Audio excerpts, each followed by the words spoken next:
Welcome to Giant TV's Open Mic. My name is Mike Balsom, and today we have the brand new president of the Niagara On The Lake Chamber of Commerce. Some big shoes to fill for Eduardo Lafforgue. Janice Thompson, well known in that role for 18 years, Eduardo. We'll get to some of your plans.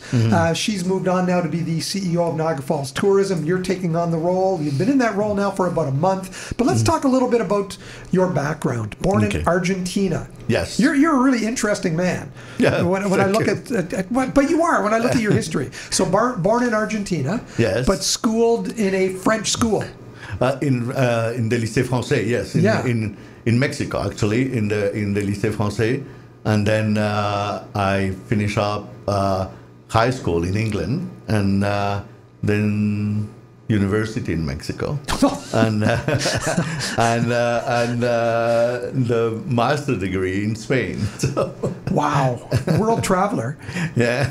And you're an architect I'm by an trade. architect by training, and then I went into marketing, and then into real estate management and urbanism. So. Did you ever practice as an architect? Yes.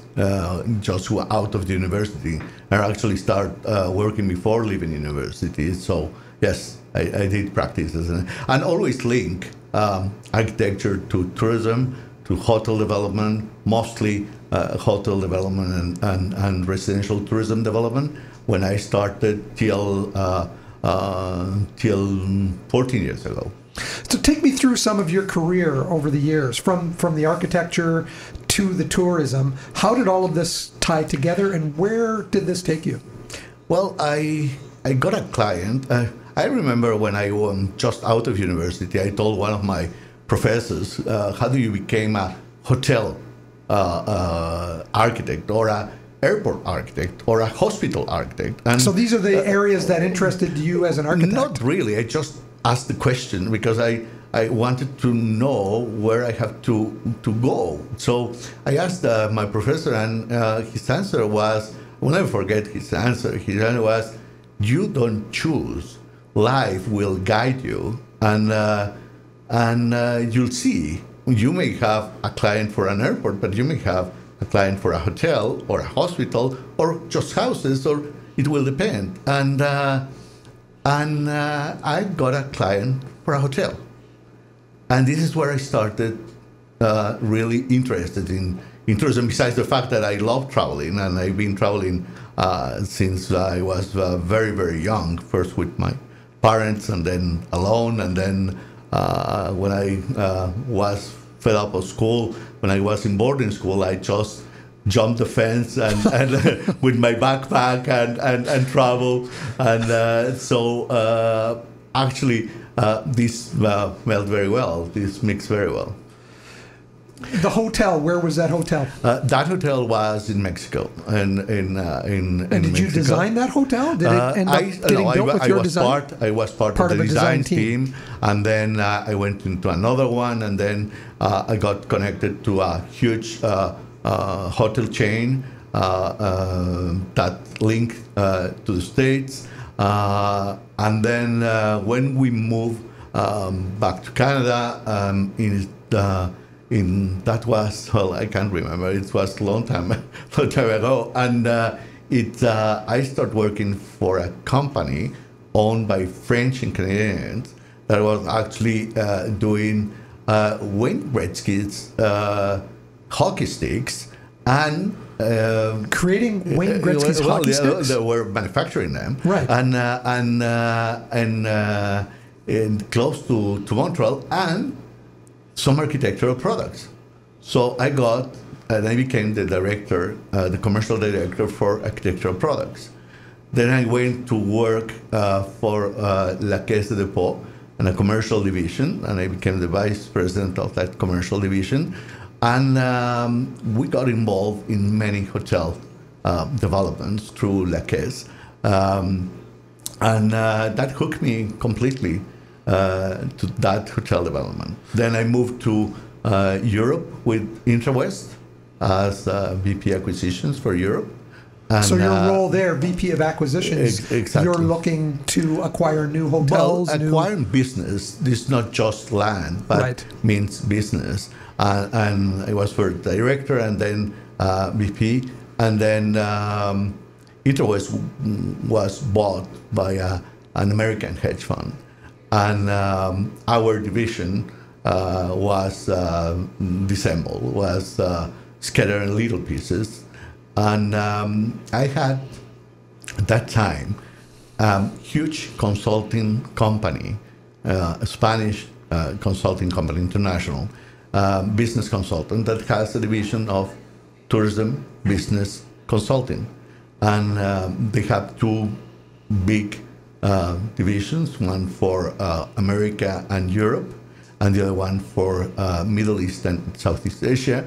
And I headed the American and the American Europe division, and I had also the transversal responsibility for mixed-use development from the consultant point of view. So I went from hotels to really planning at the regional and national levels for different projects and different government. So we work a lot in Morocco, we work a lot in France, in Belgium, in Germany, Russia, but also the Caribbean, most of the Caribbean Sustainable Tourism Plan, mostly also with multilateral. Wow. Is there an area of the world that you have not been involved in as far as tourism that you'd like to explore? Well, South Pacific, Australia. I haven't done anything yet there, but in many other places, yes. Up to India. How can what you've learned in those areas translate to a small community like Niagara on the Lake and what it has to offer? Well, life starts as the community. The community is the base of everything, and the community is the one that generates what is authentic, what is the asset, and what is the essence of what we are. And in this particular case, in Niagara on the Lake, this is part of why we are attractive for tourism, because of what we are, because the community that we live in, and those values. Niagara on the Lake is a very interesting challenge. It's a huge challenge because we have, even in a small size, we have diversified assets, and we have heritage, and we have the vineyards, and we have culture, the show festival, and we have extraordinary hotels, culinary, a lot of choices, and it's a fantastic place to live in. You talk about heritage, and Niagara on the Lake's heritage really starts in the 1800s, maybe late 1700s, if you want to go back that far. But you're coming from places like Barcelona, Russia, where the heritage in those areas goes back to the 1400s, the 1500s, and maybe even beyond. It's a different type of heritage that we're looking at here in Niagara. Not really. No? Heritage is our past. And we need to build from that. And it's not created just by sparkle. It's created over the years. 200 years is quite something. It's already important, and it's part of what Canada is all about. I think if I have to choose a place that can represent that, what Canada is all about, it could be Niagara on the Lake.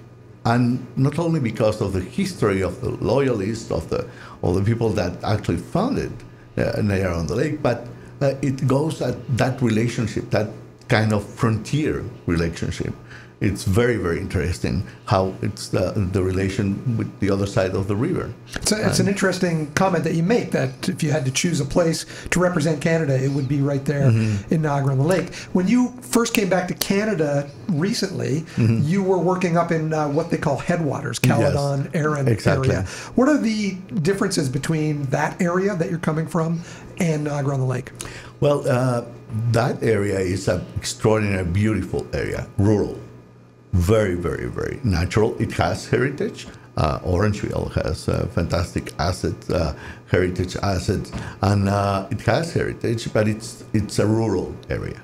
Here we do have rural because we have the farms, we have the vineyards, but we are much more urban in many senses, and we heritage here linked to culture with a big C makes a huge difference.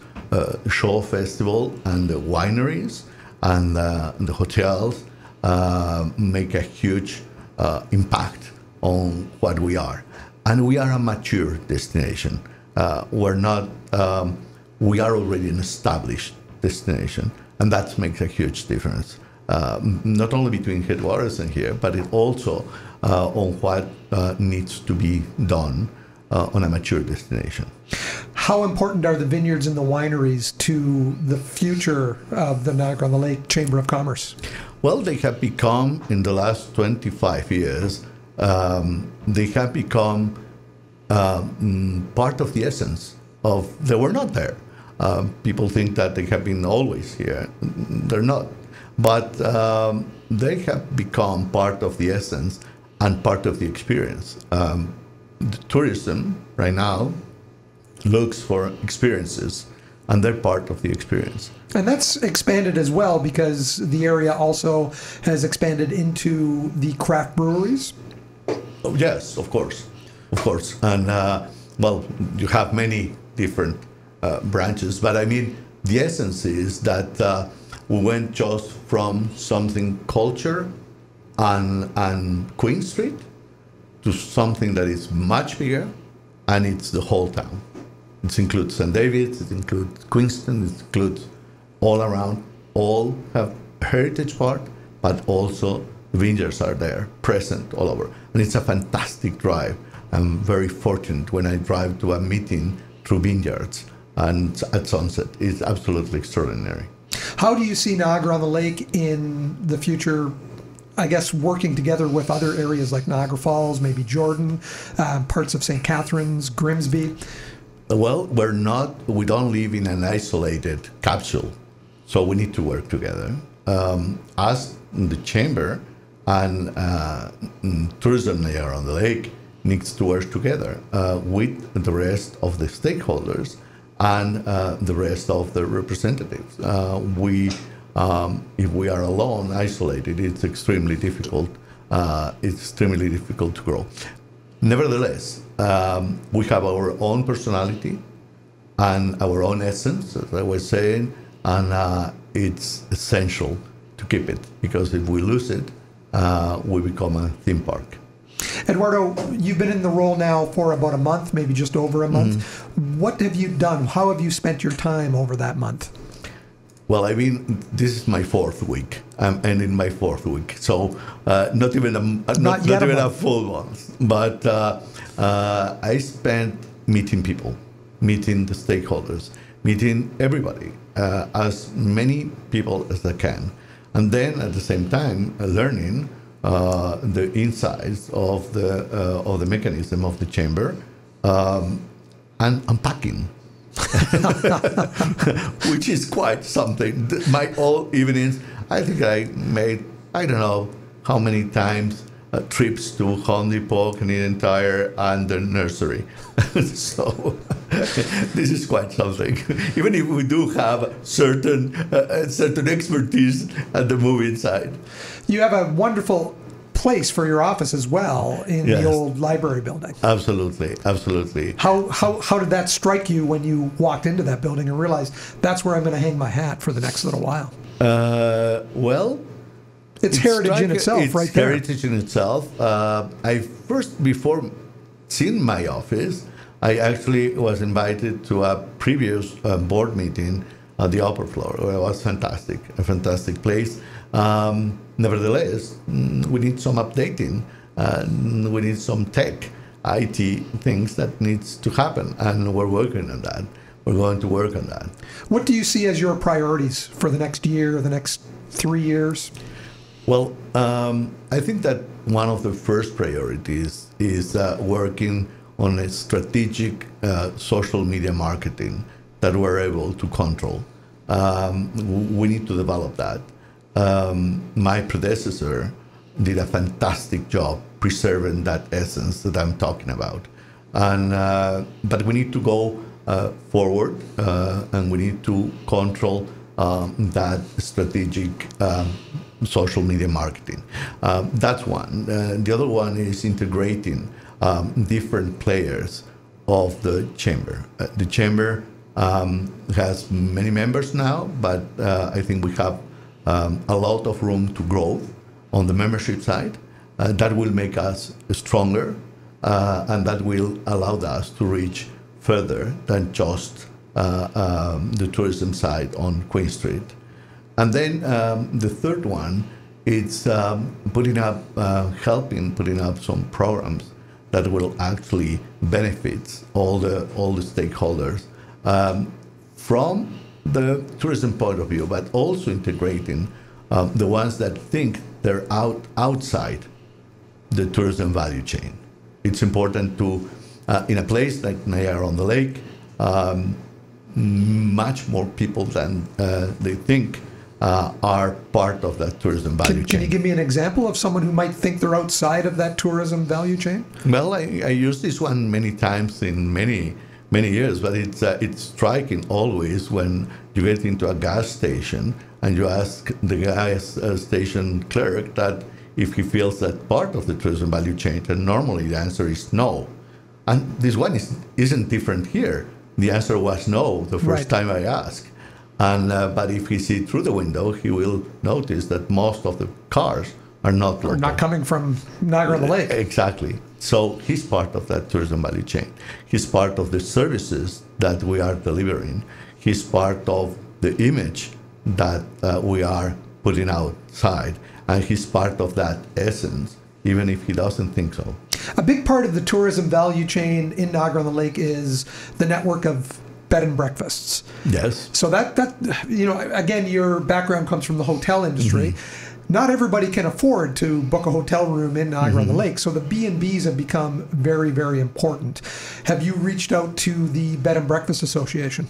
Well, not to the association yet. It's part of my to-do list for the next week, the next few weeks. But I have talked to quite a few owners of bed and breakfast and Airbnbs and apartments, because we have a wide fan of choices for accommodation.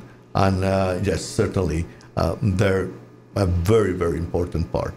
There's been a lot of discussion throughout Niagara about the advantages and disadvantages of people who run these Airbnbs, which aren't necessarily licensed as B&Bs. How do you plan to deal with that as a chamber?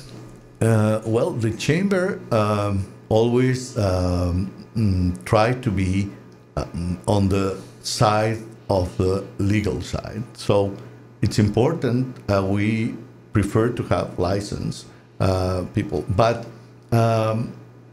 it's not up to us to lead with that. It's the town's responsibility. It's the town responsibility. Would you advocate for that to be a fair? What we advocate is to talk.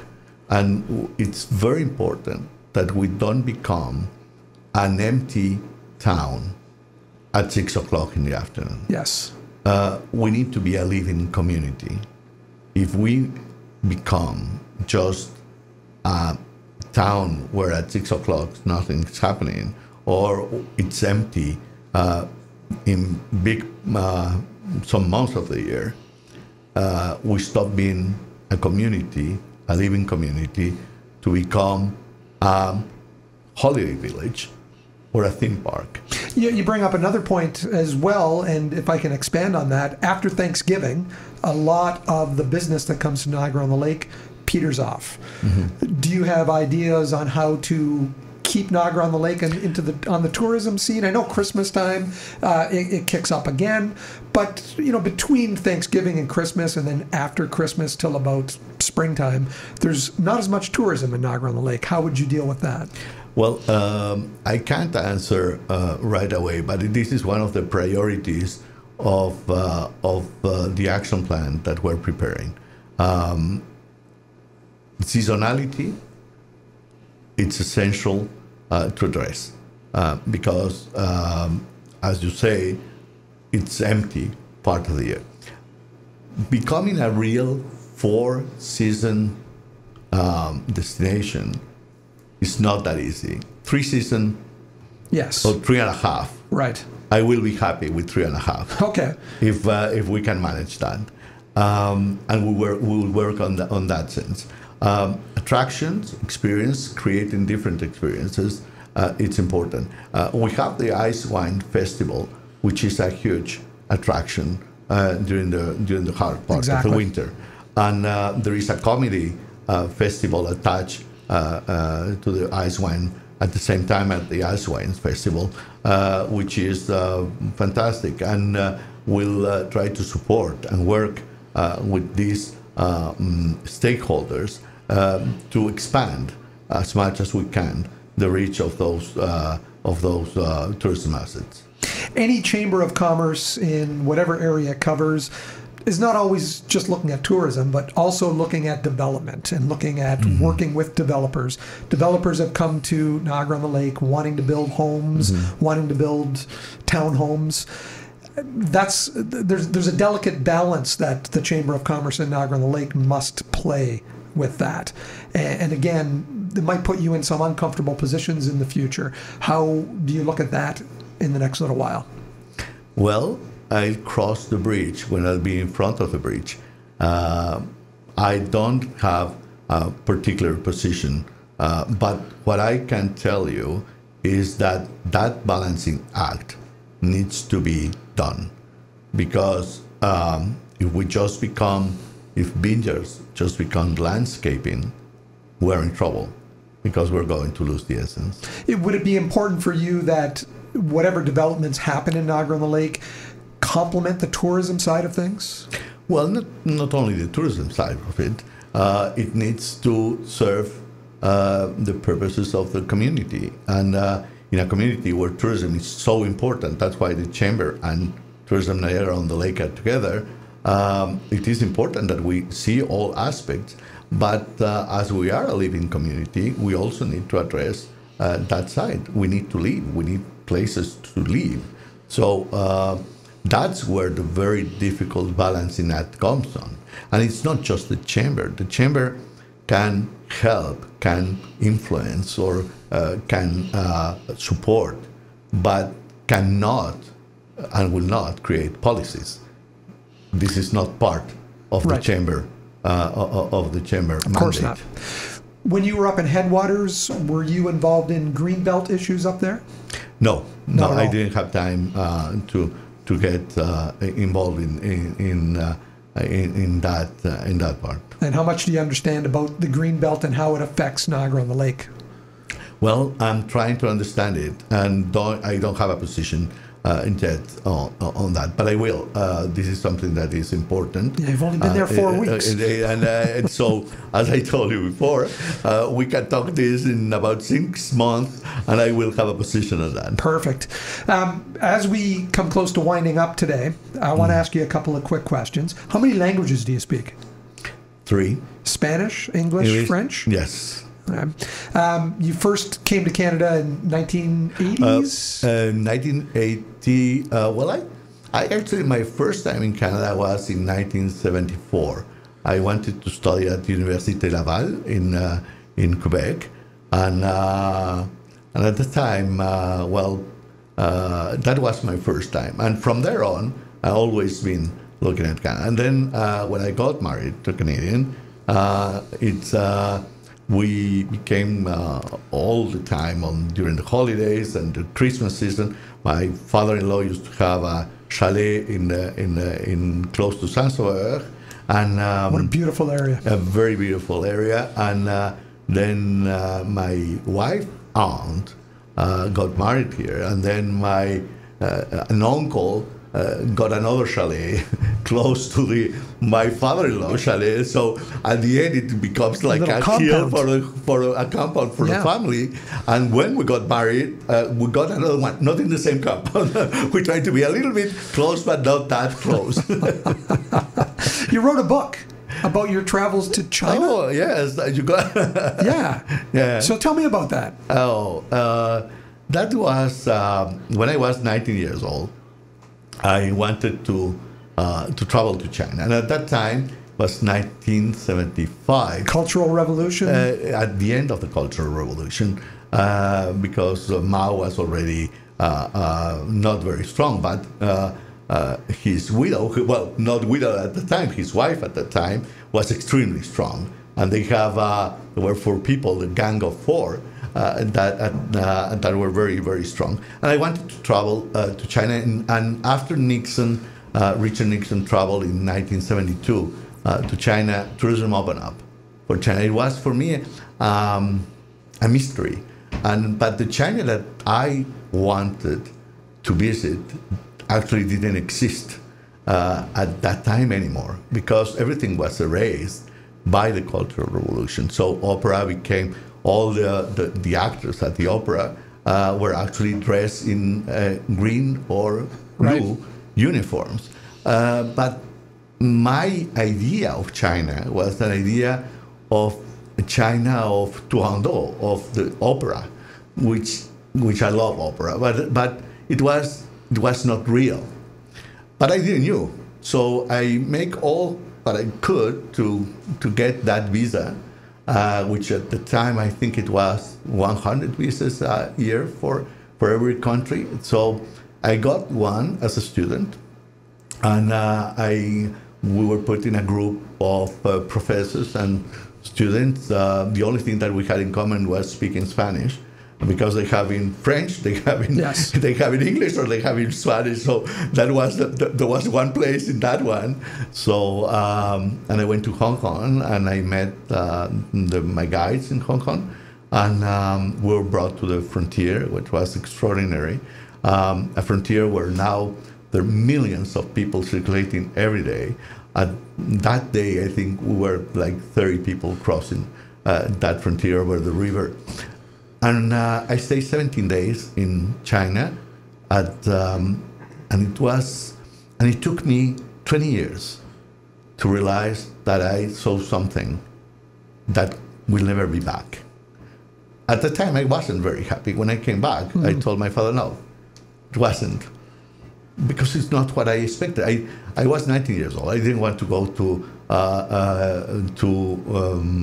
schools, to hospitals, to farms, to another hospital, another farm, another school. And but then 20, maybe even more years later, when I saw what was happening in China, the changes, I found a photo of Shanghai and the moon, and looking from the moon to the island in front. And I just realized what had happened. It's that the China that we see now just didn't exist in 1975. Yes. And when 40 years of Mao's death went by, and so one of my children told me, why don't you write all your notes that you have on that? So I wrote a book. Is that book still available? Oh, yes, in Amazon. On Amazon. Yes, and I wrote it originally in Spanish. The translation in English is not perfect, but it's there. And then I start thinking what I really saw. And for me, I saw Mao's Late Show.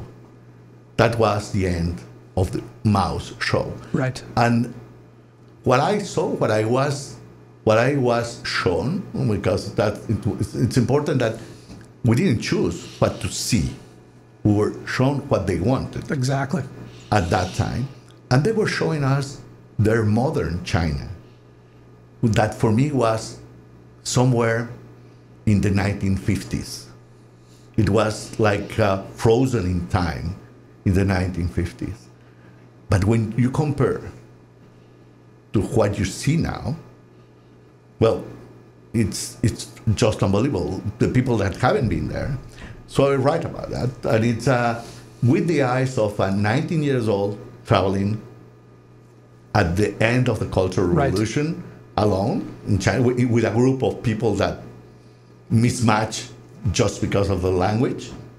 And but I wrote it when I was already 50-something. So and it's called El Show de Mao? El Show de Mao, that means, Mao's show. Mao's show. When the translation goes for Mao's late show. Mao's Late Show, and available on Amazon. We've been speaking with Eduardo Lafforgue. Welcome to Niagara. Thank you. Welcome to Niagara on the Lake. He's the new president of the Niagara on the Lake Chamber of Commerce. You can find out more about the Niagara on the Lake Chamber at business.niagaraonthelake.com. You've been watching Open Mic with Mike Balsom on Giant TV. Thank you. Thank you, Mike.